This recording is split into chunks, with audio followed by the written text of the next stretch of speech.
Sarah from The Upcoming. Such a pleasure to have you here. Just about not in the rain, so we're doing all right.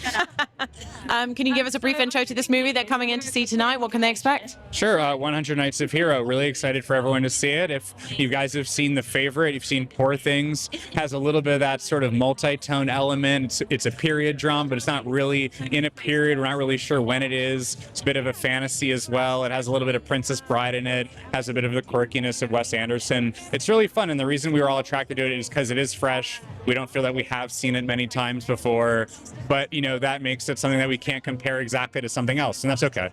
And Julie Jackman, I was saying to Kirsty, it feels like a great moment for her. Obviously, she had her debut here, and here she is closing out the London Film Festival with her second feature, and is absolutely stacked in terms of its cast. What do you think really stands out for you about her as a filmmaker? Yeah, the script she adapted here from Isabelle's graphic novel was really impressive because it really did a great job of navigating multiple tones: comedy, tragedy, sadness, romance, and I think it did a great job of navigating all of that. When it's very hard in a script to even get one genre right, to get multiple is a feat. And the fact that I think she said she'd actually looked at adapting this graphic novel a while ago, but sort of put it in a drawer and then sort of come back to it. Why do you think now was maybe the right time for this to be put to the surface? I think a lot of people, during the pandemic and afterwards sort of had time to sort of focus on passion projects they had and spend time developing them and so forth. And I think that worked for Julia. And I think also Julia sort of looked around at the landscape of everything and saw this movie was more and more relevant, more and more apropos. That also there were fewer and fewer movies that target the exact demographic of this film. So I think it works really nicely.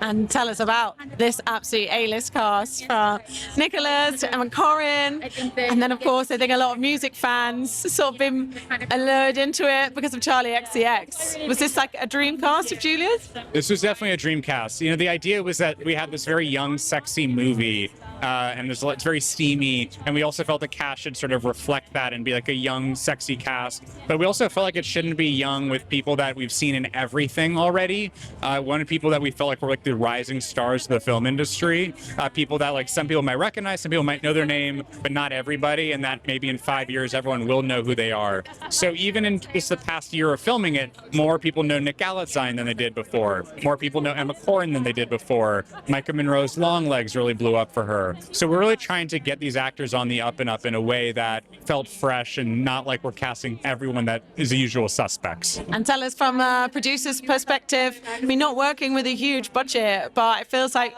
when everyone's so passionate about a project, everything still manages to land. So what was it like getting the film made? Yeah, we all had a common goal, which was to start shooting the movie on September 27th last year, because that was Nick Galitzine's date he could hit, and he really was going to be busy shortly after that for He-Man. So we all had the common goal of we had to make sure this movie happened by then, and that really meant with starting with getting a location. Where are we going to film this thing? We looked at many castles. We ended up at Nebworth. Just leading towards that September 27th date is really helpful. If your date is sort of moving or not known, it's really hard to hire people. But if you knew exactly when you're filming, you're telling everyone, hey, you need to be at this place at this time, it made it a lot easier. And I also think that movies that come together as this did in just 2.5 months, there's something to be said for that because there's no distractions. You're fully focused on it, and really nothing can kind of come in and interrupt that. If you're a year out, people's schedules change. So I think there's a benefit that we actually did move quickly on this one.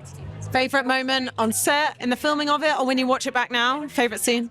Favorite moment on set was Nicholas Galitzine doing the Charli XCX Apple dance and putting it on Instagram.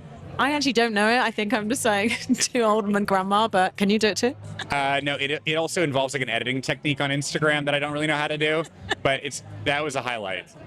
And what do you hope people take away from watching the film? Perhaps we are in the mood to be a bit transported, have that mix of genres. Maybe not, we've got into this era now where we want to kind of mix things up a bit. I make movies to entertain people and to be escapist and for them to be happy. And that's the point of this movie, is to be a great, fresh movie that people haven't seen, to walk out of the theater really entertained, feel like they had a great time, and then maybe they're talking about it at dinner afterward, talking about the themes. The themes are very obvious in the movie in a way that Julie didn't have to bang anyone over the head to convey. And that's what I liked about it. So I just think people have to be entertained by it. I don't think we ever set out to make a movie that was dark and dour and, felt very stale. So I just wanted to make something really entertaining. Do you think we're going to see Charli on our screens even more from now on? I think she's lined up to do a number of other movies. in the next year. I would not be surprised if the number is 5 other movies. So yes, you will. I can name some of them, but yes. And what does it mean to you to be here on the closing carpet of the whole of London Film Festival for this year? I always say that when you grow up watching Entourage, you think your whole career is going to somehow be like Entourage, and then you realize so little of it is. And then you have a moment like this, and you realize, okay, this is one of my Entourage moments. To be able to put all this work in and then have it not just premiere, but the closing night of London Film Festival, it's a really, really amazing moment. And you do feel like this is sort of the image you had in your head when you were getting into Hollywood. So for that, I'm very grateful and know that it doesn't come along very often. And what's your perspective on the cinema landscape and how it's represented here in London? I mean, it does feel like British movie stars, British directors, particularly, female directors, are like having a real moment right now. I think currently London is the hub of filmmaking in the whole world. If I give people advice right now who are getting out of college, I'm telling them to move to London if they want to be in the film industry. It's just unequivocal, whether it be because your tax incentive, because of the BFI, because of the BBC and Film 4. The film community here is just so much more tight-knit than the United States, for example. So I think it's a very good opportunity for London filmmaking and England filmmaking. I also think the fact is like to get movies made is not easy. And the fact that the United Kingdom can make it easier for those movies naturally attracts people to come here. So I think it's like a very good thing. And I've now shot the past few movies I've done in the UK for this very reason. So I think the UK film industry will continue to grow. I think other countries such as the United States will have to look at what the UK did to try to get their own film industries going. Maybe there's something about, the priority that arts and culture takes in this country, whether that's you're working in theatre or film or music, but also the audiences here are so engaged and so dedicated to it too.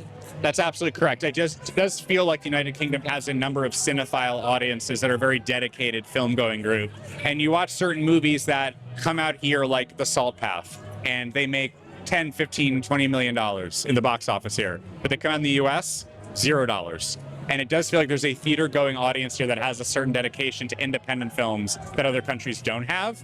But I think the US will get there. I also think the US does have that audience. They're just not being tapped into correctly. Like when Andrew Hay makes a movie here, people go. In the US, they're not getting tapped into. That has to be fixed. What's going to be next for you? Have you got some other movies in the works? Yes, I'm actually producing a movie this fall down in Sussex called Banquet, starring Megan Fahey, which I'm really excited about. So yes, that'll hopefully be a movie that comes out a year from now at the London Film Festival. That'd be nice. Amazing. Thank you so much for your time. Really enjoyed tonight. Thank you.